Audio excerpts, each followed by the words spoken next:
بسم اللہ الرحمن الرحیم ایاک نعبد و ایاک نستعین.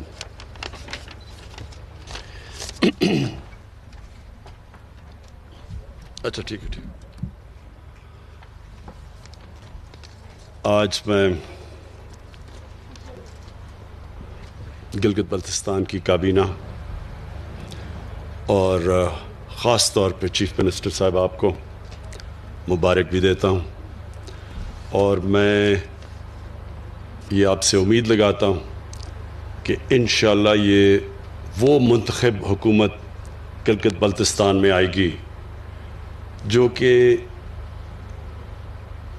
ایک نئی ٹریڈیشن پیدا کرے گی. ایک حکومت ایک ایسی آئے گی جو ایک ایسا گورننس کا سسٹم دے گی کہ ہمیشہ کے لیے آپ نئی سٹینڈرڈز قائم کر دیں گے. تو میں سب سے پہلے تو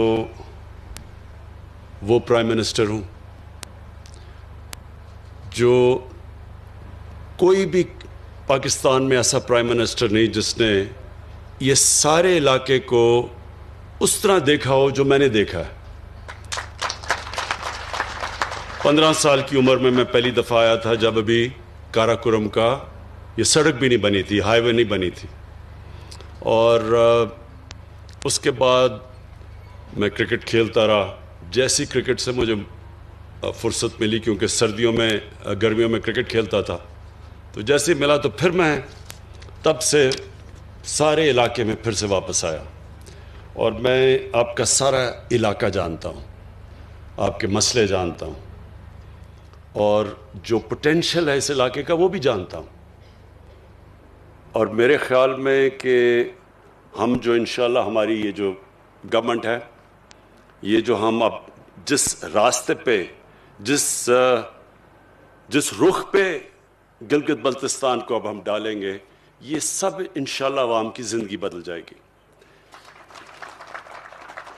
تو میں پہلے تو جو چیزیں ہم نے فیصلہ کیا کہ ہم آپ کے لیے کیا کام کریں گے، اب نئی حکومت آئی ہے کیا کرے گی آپ کے لیے، تو سب سے پہلے تو جو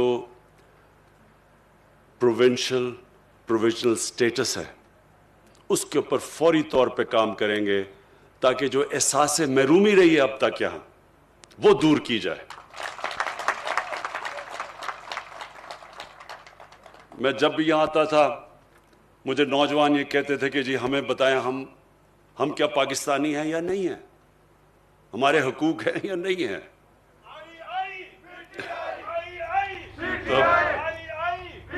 تو مجھے جی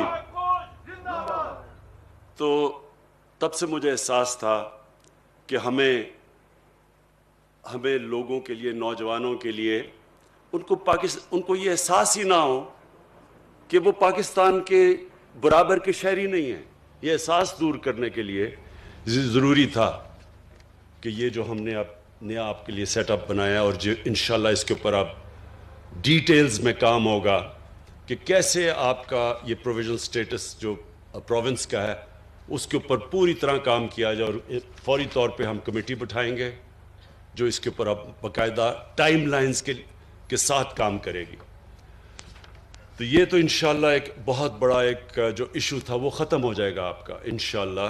آپ کو یہ فیلنگ بالکل نہیں رہے گی. اور ہمیشہ جو دنیا کا سسٹم کامیاب سسٹم ہوتا ہے اس کے اندر سب سے بڑی چیز یہ ہوتی ہے سیلف گورننس.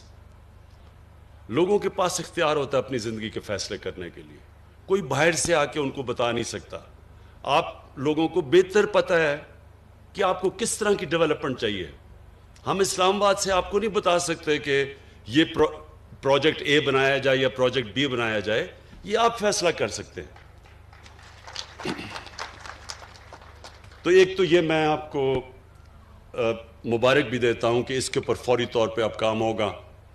اور یہ ہماری ویژن کے ساتھ ساتھ یہ بھی ہے کہ جو ہم جب مدینہ کی ریاست کی بات کرتے ہیں تو اس میں سب سے امپورٹنٹ چیز مدینہ کی ریاست میں یہ تھی کہ انہوں نے جو پرائرٹائز کیا کہ کیسے کمزور طبقے کو اوپر اٹھانا ہے. جو لوگ پیچھے رہ گئے زندگی کی ریس میں ان کو اوپر کیسے لے کے آنا ہے. یہ نبی صلی اللہ علیہ وسلم نے مدینہ کی ریاست میں سب سے پہلے چیز کی تھی.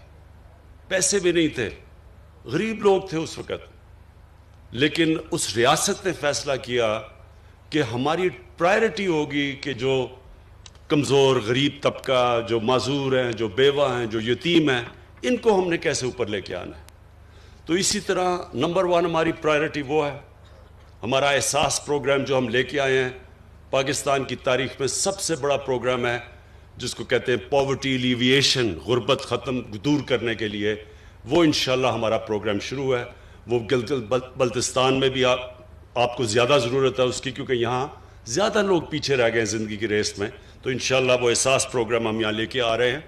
اور اس کے ساتھ ساتھ جو مجھے آپ کے لیے جو سب سے خوشائن چیز ہے, میرے خیال میں ایک غریب گھرانے کے لیے جو سب سے امپورٹنٹ چیز ہوتی ہے کہ جب اس گھر میں بیماری ہوتی ہے تو ان کے لیے بڑی مشکلوں کا سامنا کرنا پڑتا ہے, اور پیسے نہیں ہوتے ان کے پاس.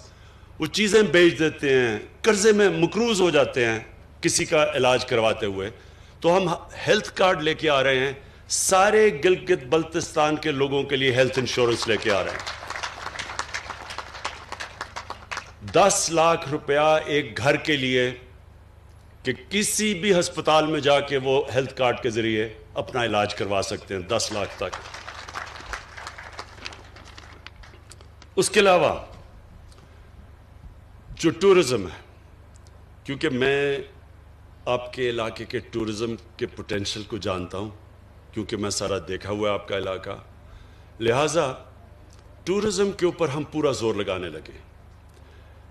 گرمیوں کے اندر تو ویسے ہی اب جو میں دیکھ رہا ہوں پچھلے 3-4 سال سے کہ یہاں ایک انقلاب آ چکا ہے ٹورسٹ کا, بلکہ یہاں جگہ نہیں ہوتی ٹورسٹ کے لیے ٹھہرنے کے لیے.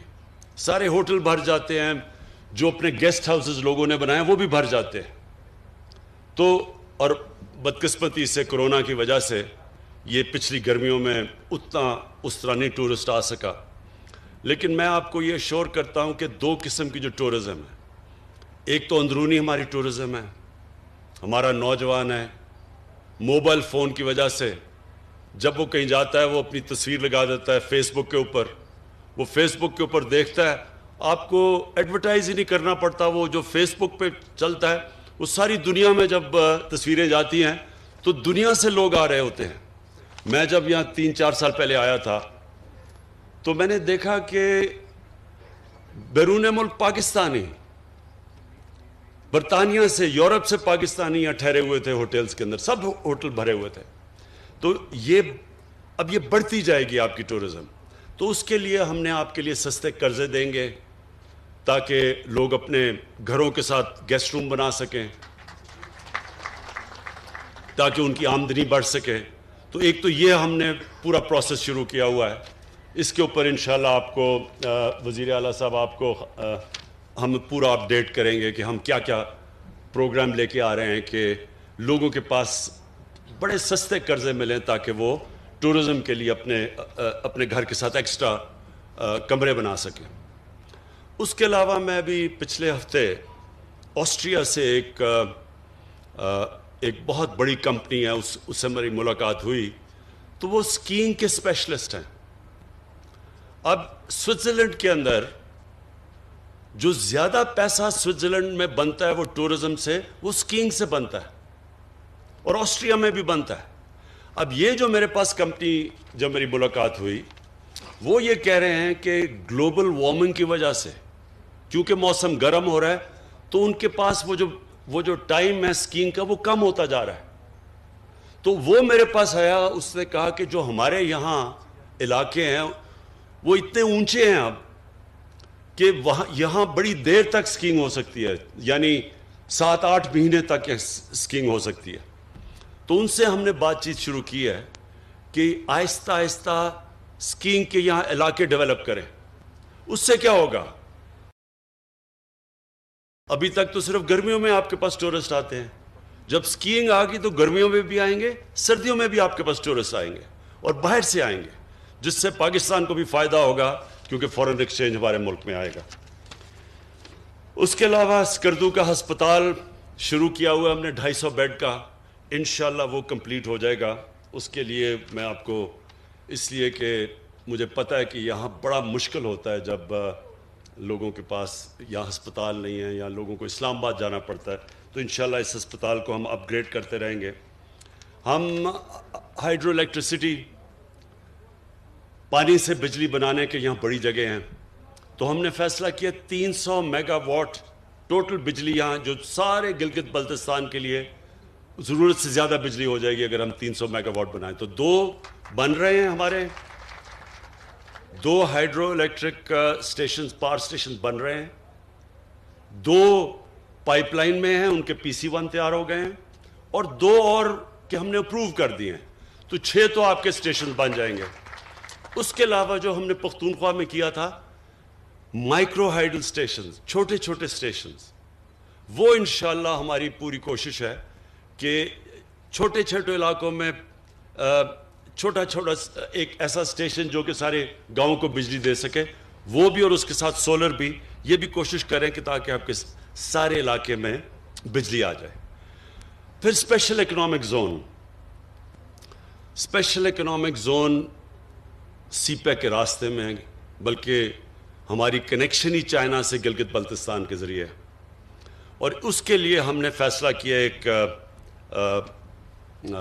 اسپیشل اکنامک زون کا. اسپیشل اکنامک زون کا آپ کو پتہ ہونا چاہیے کہ اس کے لیے ساری فیسلٹیز کی ضرورت ہوتی ہے. اب تک یہاں مسئلہ یہ ہے کہ ہمارے پاس بجلی اتنی نہیں تھی، تو ساتھ ساتھ جیسے بھی ہائیڈرو الیکٹرک پاور بنتا جائے گا اور اس کے ساتھ ساتھ اسپیشل اکنامک زون آپ کا بنتا جائے گا. گورنمنٹ اس کے اندر کام ہوتا ہے پورا انفراسٹرکچر بنانے کے لیے، اور باقی خود انڈسٹریز آ کے وہاں لوکیٹ کرتی ہیں.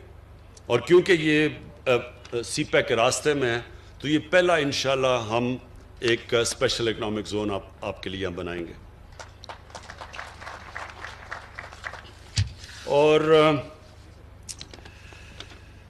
انشاءاللہ جو ہماری سب سے زیادہ کوشش یہ ہے کہ اس کو ایک ٹورزم کا ہب بنا دیں.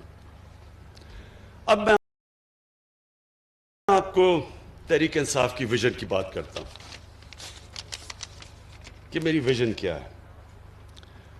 میری ویژن یہ ہے کہ ایک تو جب مدینہ کی ریاست کے اوپر چلتے ہوئے ان اصولوں پہ نچلے طبقے کے اوپر ہم پورا زور لگائیں، ان کو اوپر اٹھائیں. اللہ کی برکت آئے گی اس ملک پہ. حضرت علی رضی اللہ تعالیٰ کا قول ہے کہ کفر کا نظام چل جائے گا لیکن ظلم اور ناانصافی کا نظام نہیں چل سکتا. جس ملک میں جو ریاست اپنے کمزور طبقے کا دھیان نہیں رکھتی وہ کبھی اوپر نہیں جا سکتی. یہ ذہن میں ڈال لیں، کیونکہ اللہ غریب کی تکلیف دیکھتا ہے. اس کی غریب کی جب وہ مشکل وقت میں اس کی جو آواز ہے وہ اللہ سنتا ہے. برکت نہیں آتی ان معاشروں میں. اسی لیے ہمارے نبی صلی اللہ علیہ وسلم نے اس کے باوجود کہ ان کے پاس وسائل نہیں تھے، انہوں نے سب سے زیادہ زور اپنے کمزور طبقے کو دیا. وہی انشاءاللہ ہماری اب کوشش ہے. ہیلتھ کارڈ ہے، احساس پروگرام ہے، لیکن اس کے ساتھ ساتھ جو ہمارے علاقے پیچھے رہ گئے ہیں ان علاقوں کے اوپر بھی ہمارا سب سے زیادہ زور ہے، جس میں گلگت بلتستان ایک علاقہ ہے، جس میں ہمارا قبائلی علاقہ جو مرج ڈسٹرکٹس ہیں وہ دوسرا ہے، اور تیسرا بلوچستان ہے. ابھی جو ساؤتھ بلوچستان میں گیا تھا تربت میں، تو وہ پیچھے رہ گیا ان کا. وہ بلوچستان میں بھی کوٹا کے ارد گرد علاقے بہتر ہیں، لیکن جو ساؤتھ میں پیچھے رہ گئے ہیں. تو ادھر بھی ہم نے پوری اب زور لگا رہے ہیں کہ ساؤتھ کے اوپر بھی پورا بلوچستان کو اٹھائیں. تو ایک تو یہ ہے ہمارا. اور جو وزیر اعلیٰ صاحب آپ اور کابینہ کے لیے میرے لیے میں جو آخری بات کروں گا وہ یہ دیکھیں،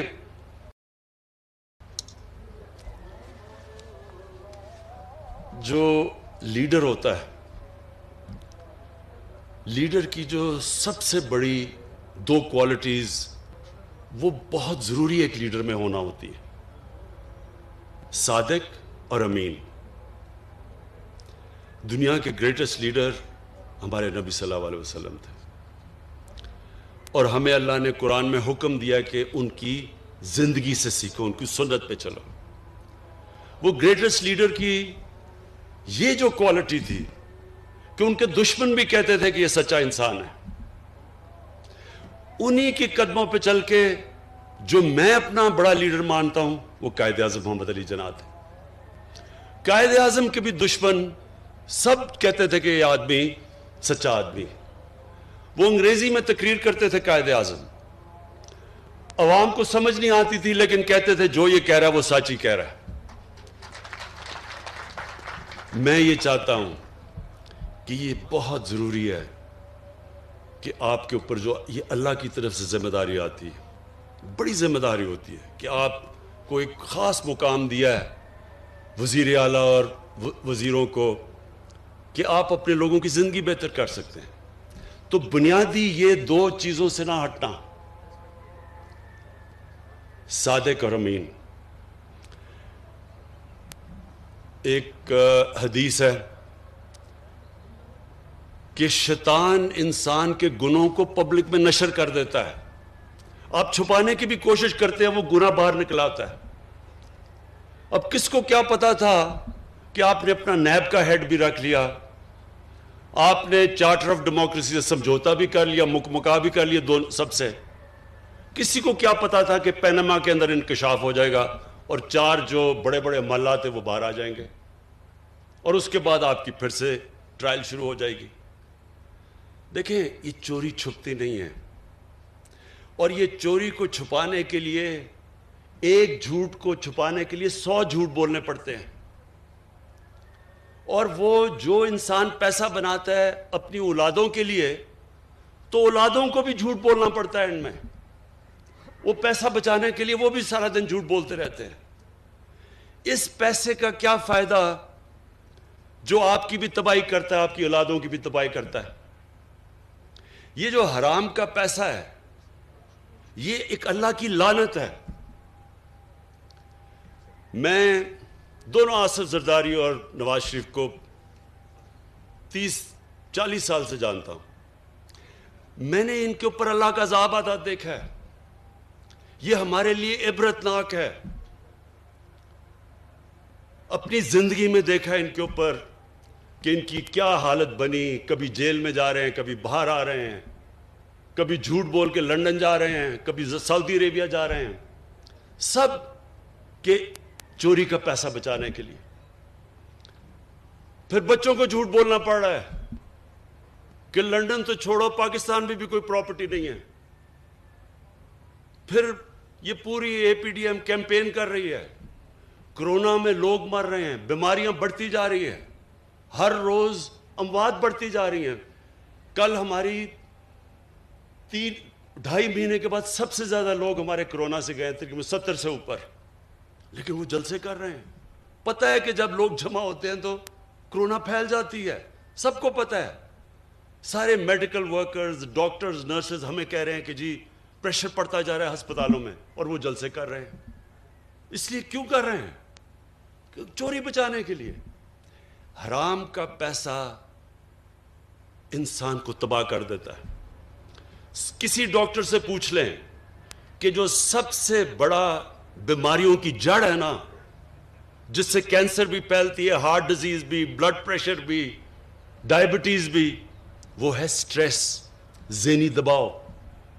یہ سب سے زیادہ انسان کو نقصان پہنچاتا ہے۔ سب سے زیادہ بیماریوں کی ڈر سٹریس ہے۔ اور اگر آپ نے سٹریس دیکھنا تھا تو کل ایک ہارٹ ٹاک کا انٹرویو ہوا تھا جدھر اسحاق ڈار، پاکستان کے وہ پرانے وہ جو فائنانس منسٹر، ان کی شکل دیکھ لیتے۔ اس پروگرام میں اس کی شکل دیکھیں تو آپ کو پتہ چلے گا کہ سٹریس کیا ہوتا ہے۔ اگر وہ نہیں بھی اس کو ہارٹ، اس نے کہہ رہا تھا کہ میرا کوئی ہارٹ کا مسئلہ ہے، اگر وہ نہیں بھی آیا تو اس سے ہو جانا تھا۔ جھوٹ پہ جھوٹ بولے جا رہا ہے، ساری دنیا دیکھ رہی ہے، سب دیکھ رہے ہیں۔ تو میں آپ سے یہ آج ایز پرائم منسٹر، آپ کی پارٹی کا ہیڈ، خاص آپ کو تاکید کرنا چاہتا ہوں۔ بہت بڑی ذمہ داری ہے آپ کے لیے۔ جتنی آپ اپنے لوگوں کی خدمت کریں گے، آپ کو اللہ بھی آپ سے خوش ہوگا، اور جب اللہ خوش ہوتا ہے تو آپ کے دل میں سکون ہوتا ہے۔ زندگی آپ کی جتنی مرضی مشکل ہو، سوئیں گے آپ اچھی نیند، کوئی آپ کے اوپر دباؤ نہیں ہوگا، لوگوں کی دعائیں آئیں گی آپ کو۔ جب آپ ایک انسانیت کی مدد کرتے ہیں، یہ یاد رکھیں، اللہ آپ سے خوش ہوتا ہے۔ جب اللہ آپ سے خوش ہوتا ہے تو آپ کی روح خوش ہوتی ہے، اور روح کنیکٹڈ ہے اللہ کے ساتھ، اور وہ انسان کو سکون دیتی ہے۔ ہمارے نبی صلی اللہ علیہ وسلم، ان کی زندگی آسان نہیں تھی۔ ہم قرآن میں صرف ہم اپنی نماز جب پڑھتے ہیں تو ہم ایک ہی چیز مانگتے ہیں کہ اللہ ان کے راستے پہ لگا جن کو تو نے نعمتیں بخشی ہیں۔ تو اللہ کو تو حبیب ایک ہی تھا، قرآن میں تو ایک اللہ کا حبیب ہے نبی صلی اللہ علیہ وسلم۔ تو ان کی، اس کا مطلب کہ ہمیں اللہ کہہ رہا ہے کہ ان کی زندگی سے سیکھو۔ تو نماز میں تو ہم یہ کہہ رہے ہیں نا کہ اللہ ان کے راستے پہ لگا، تو ان کا راستہ آسان نہیں تھا، بڑا مشکل راستہ تھا، بڑی اونچ نیچ مشکل وقت گزارا انہوں نے، لیکن سکون تھا ان کو۔ کبھی جو ان کو دیکھتا تھا مشکل سے مشکل وقت میں ان کی شکل پہ کوئی سٹریس نہیں ہوتا تھا، کیونکہ ان کی روح خوش تھی، کیونکہ وہ اللہ کا کام کر رہے تھے۔ اور وہ ہے آپ کا کام۔ جب آپ اپنی عوام کی خدمت کریں گے، آپ اللہ کا کام کریں گے۔